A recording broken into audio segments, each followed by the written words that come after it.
In this chapter, we will see two more new features in Catalan Studio. That is how we can do decision making using if-else statement or any other decision making statement like switch and case. And the second important topic would be how we can do looping. For example, how we can make use of for loop to regress a particular test case with a different set of data. So let's get started. So I will create a new test case first and name it as orange HRM if else and for loop. Click OK. Basically what I am going to do is after logging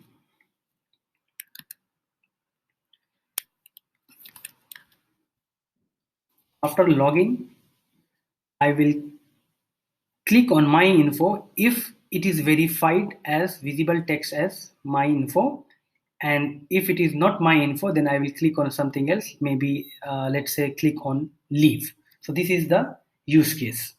So how we are going to do is, because we already have the test case for login, so I can copy the test case for login first.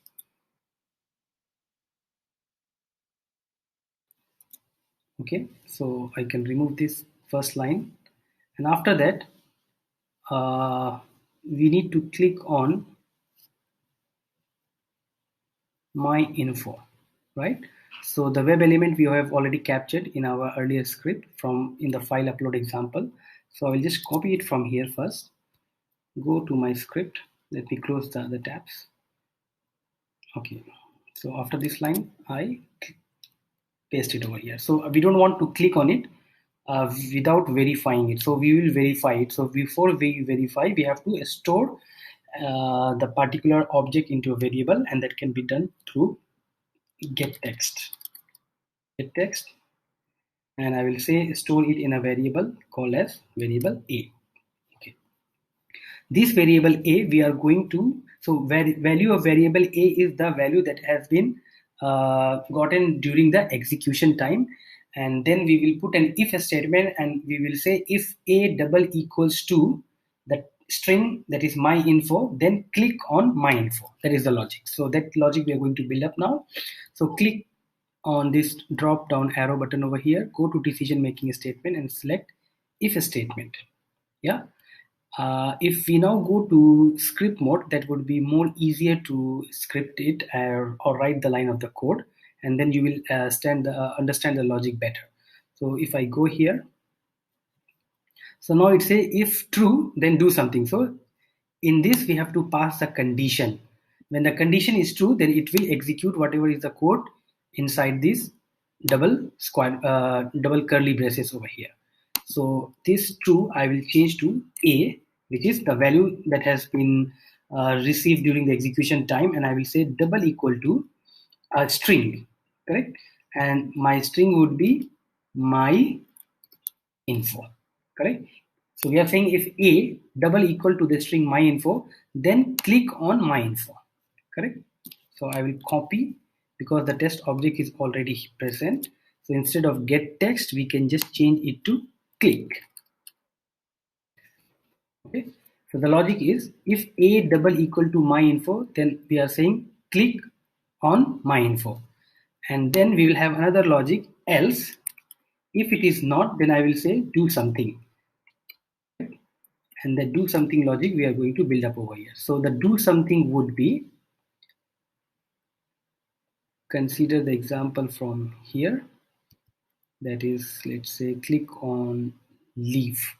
So maybe I will copy it and I will say in the else logic what I can do is, maybe I can just paste it somewhere and then we can go into script mode and modify the code, correct?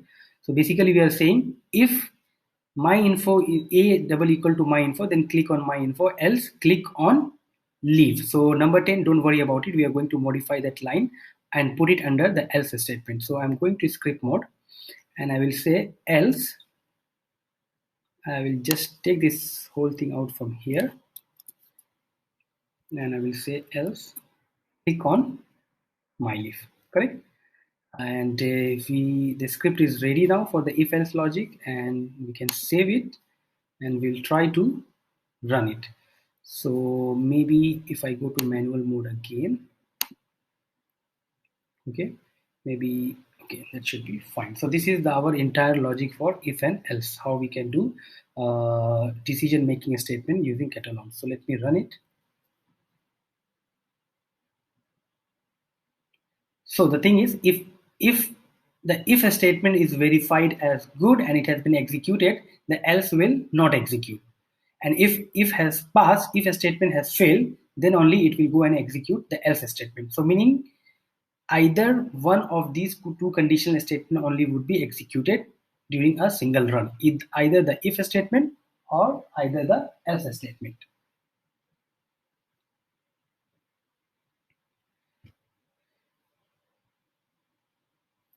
Okay, so this is the pre-login.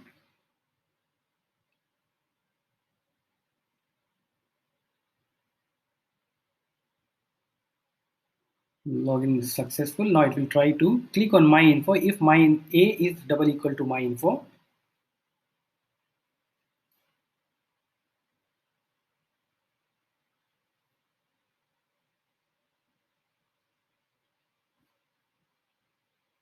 Okay, if we go to catalog, we can see the test has executed, and like what I mentioned earlier, you can see either one of the two statements would be run. So if the if statement is satisfied already, else will not be executed, correct? And that is exactly what we can see, because now the statement we are saying that if a double equals to my info, then click on my info, else click on leave. So it has not clicked on leave because the if statement was satisfied. Let us do a negative test as well, or rather I would say another positive test to check whether the else statement is also working fine or not. So what we will do is we will just do a small modification in our code. Instead of my info, because this is the right hand side of the expression and that is the expected, not the actual, because actual we cannot modify. So the expected one, let's say I just put something over here. So instead of my info, I'm saying that a double equal to my info 1 2 3 4 5 6. So in this case, if should fail and the else should be executed. Okay, so let us run it.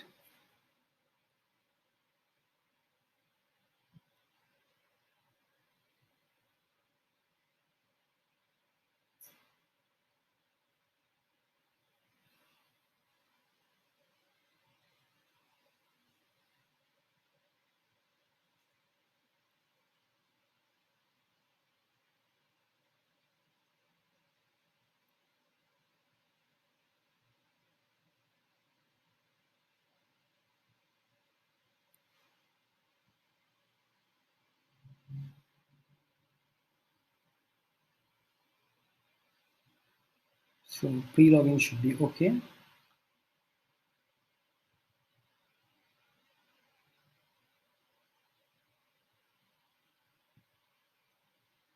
So this time my info should not be clicked and should be able to click on leave because the if condition should fail. Okay, perfectly executed. It has executed and clicked on leave. Let us go to catalog and see what it has done. Right. So as expected, this time the else statement has been executed because if has failed. Correct? And that's why it is now else it will click on leave button. So that is all about if and else statement. Let us see how we can do looping. For example, I want to run the same test case, and let's say from open browser until, let's say, this is our script until submit. So I want to make use of the same script but with a different set of data. That is, try to log in with two different ID and password, one after the another. So if I go to my Excel file, so my Excel file is like this now. Yeah, so I'm having two sets of ID and passwords. One is the right ID and password and the second is the wrong ID and password. So I will try to execute the test case from login, from launching the browser until login, and then repeat the same test case with another set of data. So meaning to say, I don't have to execute the test case twice. What I will do some looping over here, that is to run, let's say, from this step until a particular condition is satisfied. So to understand the logic, what we are going to do is basically is to, open the browser and launch it. Okay, set ID and password. Maybe if I can make it bigger. Okay, so this step number one is open browser, launch it, set ID and password, and they click on submit button. And this whole thing I'm going to repeat twice.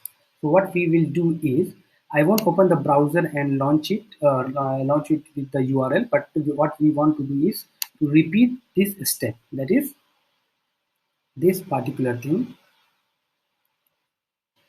setting ID and submit twice with two different set of ID. So basically what will happen is this will be followed by a for loop with some conditions, and then once the condition is satisfied or until the iteration is there, it will try to execute these two steps. So if we go back to Catalan, how we can achieve it. So open browser, it's one time, maximize is one time, navigate to URL is one time, and the click, right? So from this step number 4 until submit button, we are going to, let's say, run it for two set of data, and for which we have to put this under a for loop. So statement number 4 until statement number 8 we will put under a for loop. So I prefer always to go from a script mode, but if you like, you can try it the same thing from manual mode as well. But if you have some background on programming, and you can definitely go to script mode and try to do it from here. So basically what we are going to do is navigate to the URL, and this is like click on the username. So this entire thing, I will say put under a for loop. We will define how the for loop looks like. And this is the opening bracket. And from this line of code until, let's say, submit button, I want to say execute twice. Okay. So now it is showing me the error because, of course, the for loop is not, the syntax is not correct. We need to key in the whole logic of the for loop, that is the initiation with some value, initialize it, and then check the condition and then iterate it. So basically what I will say is a variable that is called as row, or you can take any good name for the variable. So I will say, okay, how for loop is done in Catalan is it starts with a word like def, that is definition, and then the name of the variable that is going to iterate. So I will also initialize this to 1. Okay. So from here until the next, what I'm going to write is the normal for loop with some modification that we need to do over here. Then I will say row, let's say less than equal to, you have, let's say, 25 rows of data, correct? And you will say row plus plus, correct? So now the error is gone. But this is not going to this is definitely, this will definitely work for us, but it will again like iterate unnecessary 23 times, because here we have only 2 rows of data. So how we do handle it in Catalan, and without even worrying about, like, first time or in a particular month when you run with your set of test data, it is only, let's say, 500 rows, and next time when you want to run, and now the Excel has 1000 lines of data. So instead of changing the code, you can make the script a very universal script, and this is what we are going to see now. So what we will do now is the row, I will say take the row, because my here, right, this is my table name, correct? So I will copy it from here, and I will replace this 25 with this particular thing. Okay, let me just put it on a one single line so that you can see it in continuity. Okay, and after this I will say, because this is just reading, this is a reference to the input data, then I will say dot get row numbers, correct? Get row number. So this function will get the total number of rows until where the data is, right? So in this case, the value of this get rows would be 2. Yeah, because we have already defined in our data driven framework that this first row we are taking it as a header. So here the data or the number of rows that would be returned is 2. If the data keeps on adding over here like this, if you keep on, you have some data, your script would be universal, right? Your script is not going to change because you have put a function over there that says get row numbers. So whatever is the row until the final data that is present, it will count the rows until that. So we don't have to worry about that. Okay, another change that we need to do is here. Instead of saying 1 comma 1, because this is very much hard coded, 1 comma 1 and 2 comma 1 is very hard coded. So here 1 means the column name. So our column name is what? The first column name is user ID and the second column name is password. So this first position or this first placeholder is the name of the column. And of course, because it is a string, we have to pass into in the inverted commas. So I will say this is user ID, correct? And this is password, correct? And then I will change this one to the iterator, which is row over here, correct? If that is clear until now, let's try to see the entire logic. Let's just save it first. So what it is telling the tool is row is 1 and row is less than equal to this particular thing, and the output of this would be 2. So it will go to this particular table, this particular Excel file, and get the total rows. That will the value would be returned to 2. So the condition overall will become row is less than equal to 2, and then row plus plus would be executed later on. So now row is equal to 1. It will go and click on that, and after that it will come over here and it will go to the user ID field, pass the value of row as 1. So if you go to Excel, row is 1, so it will first position like this in the user ID column, and row number 1, it will take the value admin and pass it over here. Then it will go to next set text, that is go to password column, that is position over here, and row number 1, so it will take this particular value. Okay, after it has exited from the loop, the it will be incremented by 1. So now row is less than, so row has now become 2, and the condition row less than equal to 2 is also true. So it will go inside the loop, and then here it will go to the user ID column, and now the row value is 2.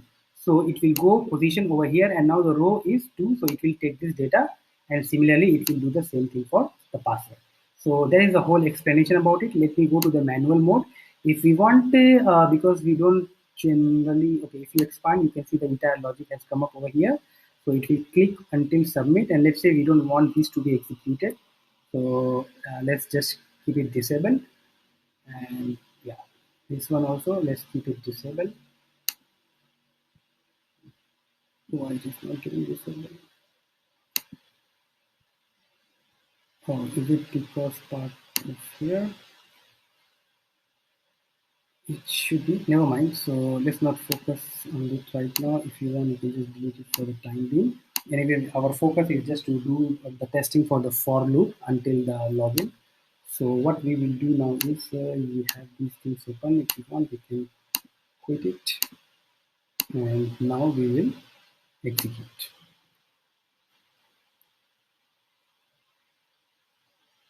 So the first iteration would be successful because there is a correct set of ID and password. The second set of ID and password is a dummy ID and password, and it will not work. So it will say or give the error, or the expected screen would be login or invalid login, or login not successful. Yeah. So let us verify it.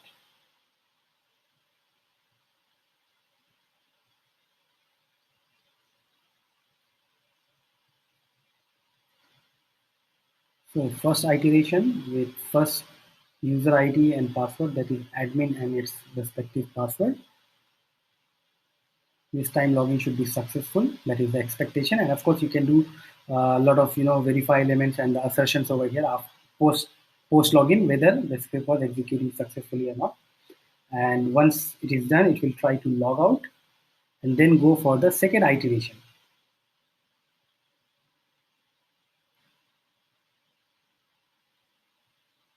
Oh, I think I didn't add the logout statement.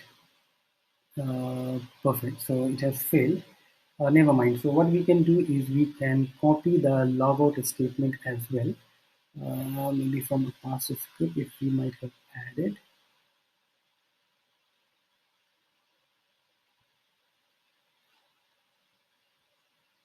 Okay, so there is a logout. Maybe I can.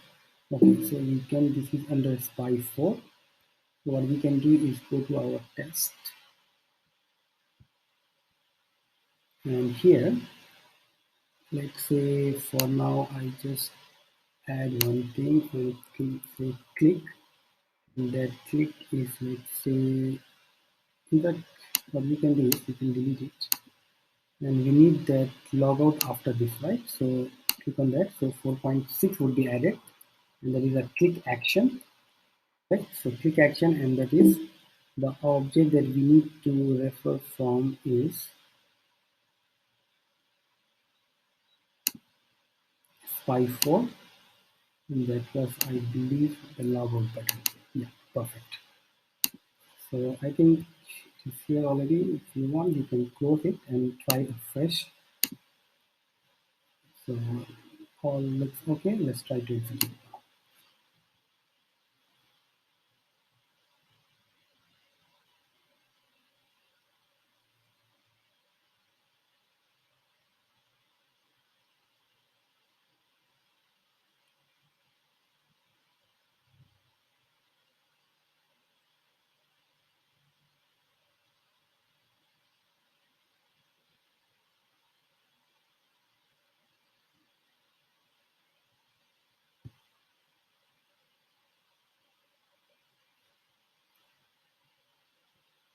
Okay, this is the first iteration with admin and its respective password.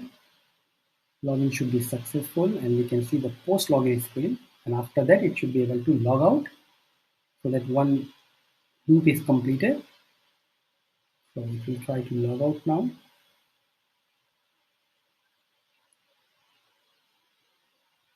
mind there might be some problem in my, yeah, I think I didn't capture this drop down. So let me just log out and see if the iteration can go to the second. Yeah, so test 1, 2, 3, you click on login, and yes, invalid credential.